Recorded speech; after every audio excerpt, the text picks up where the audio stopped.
testing our new battle system, giving you a little look at how we deal with the pre-battle boosts in order to help us to win battles.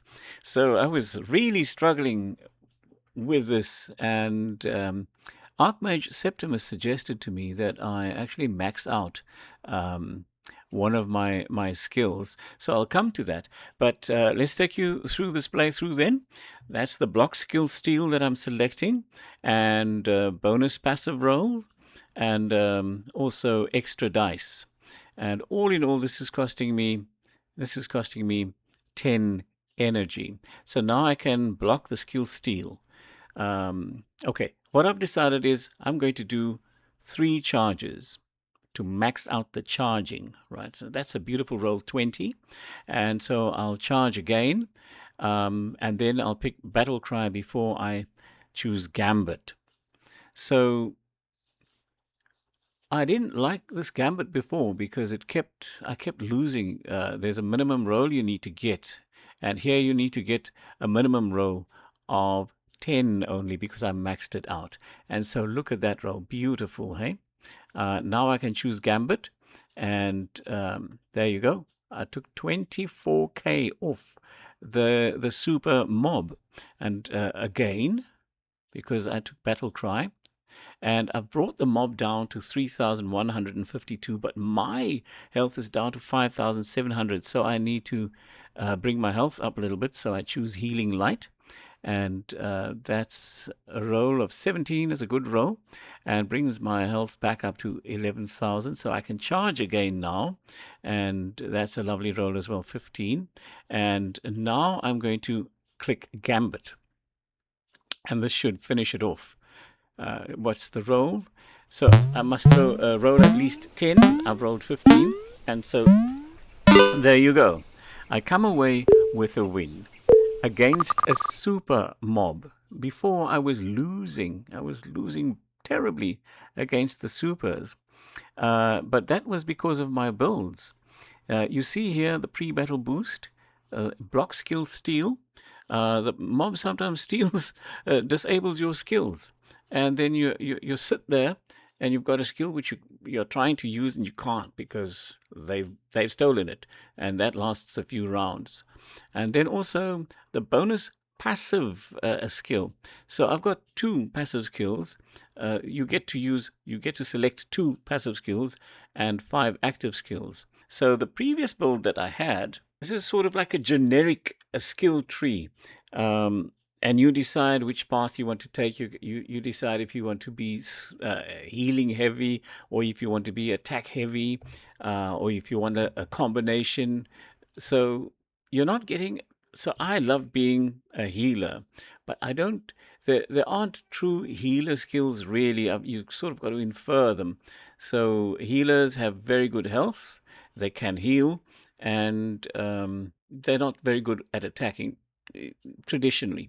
So what I did was, this was my second attempt at a build, and I got my health up to 14 here, and then also defense up to 10. These are parent skills. You must get them up to 5 at least before you can branch out. So this one I took up to 14, and then I went defense, healing light, arcane barrier, gambit. But from defense, I also branched to wind step, and you need to have attack as well. So I went to attack and got that up to 10. And from there, I took my guard up to 5 so that I could branch to battle cry and to charge, because I like the idea of being able to charge up so that it improves your attack. So warriors would go more this route, I think, and maybe rogues. I'm not sure about archers, and mages would be also more on this side, I would imagine. Although mages are supposed to be the glass cannon, so they might go this route actually. But you don't have a traditional. That's the mage route. That's the healer route. That's the warrior route. You got to pick. You choose, and you try and mix and match. And get there. So I went from wind step, I went to poison blade. And when you're at this level, Battle Cry, Poison Blade, and Arcane Barrier. You've got all these 4 skills available to you: Charge, Power Strike, Soul Shot, and Gambit. But once you move to any one of these, from one of these 3, then it sort of shades out the other option that you would have had. So Battle Cry, I chose Charge, and it shaded out Power Strike. And from this side, I could choose, from Arcane Barrier, I could go to Soul Shot or to Gambit. But once I chose Gambit, it shaded out Soul Shot. And our Poison Blade can't go either way either. So there you have it then. But now notice here, I had my Gambit on only that one. I'd upgraded to 2. So my Arcane Barrier is at 10 and my Gambit's at 2. And that meant that I needed a roll of at least 12 before the Gambit would hit. And it deals a lot of damage. But it was too much of a gamble, and I wasn't using it. I was using Poison Blade and Charge. Battle Cry, that combination. Charge, Battle Cry, Poison Blade, and then attack. Now, I found it was not effective, in my case, against supers at all, and I struggled to defeat hard mobs with this combination. And then also below the line, the passive skills, you can select 2. You can activate all of them, but you can only select 2 at a time. So I had Second Wind, Vampiric Edge, Thorns, and Critical Hit. But you can only select 2 at a time. And I have since come to like this Vampiric Edge and Thorns. So let me go to Archmage Septimus.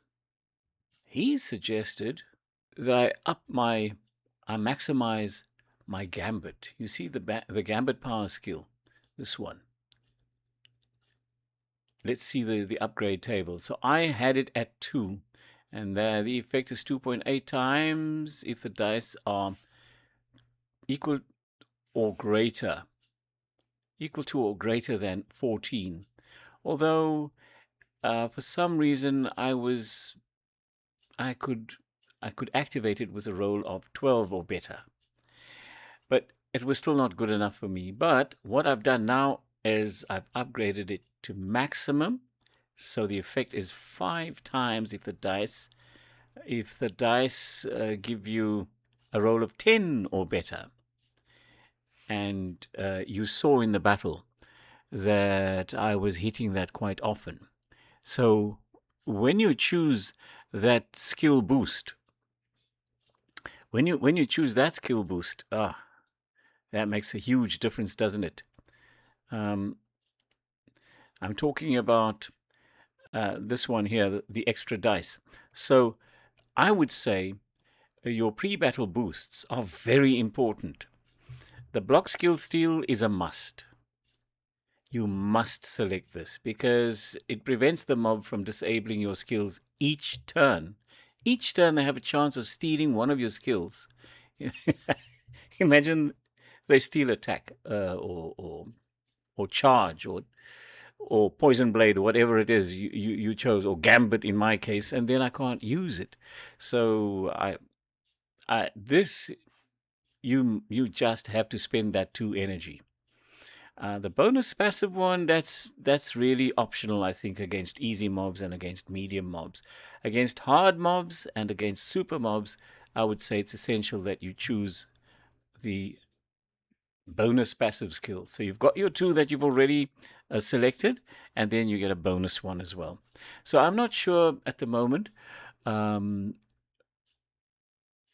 if it's a glitch or I need to run this by a token lord, because sometimes I find my bonus passive skill is one I've already activated. So anyway, but I would select that against hard mobs and against super mobs.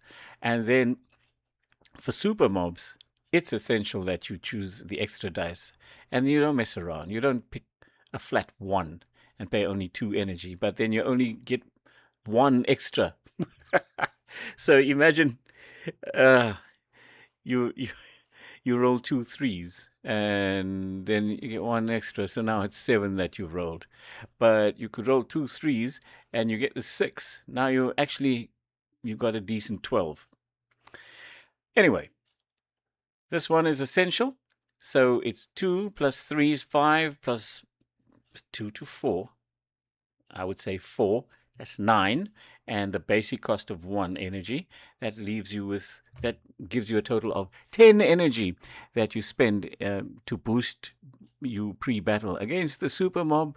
I think that's 10 energy well spent, as I demonstrated earlier. Well, I hope this helped, and enjoy your battles in Token Lords RPG.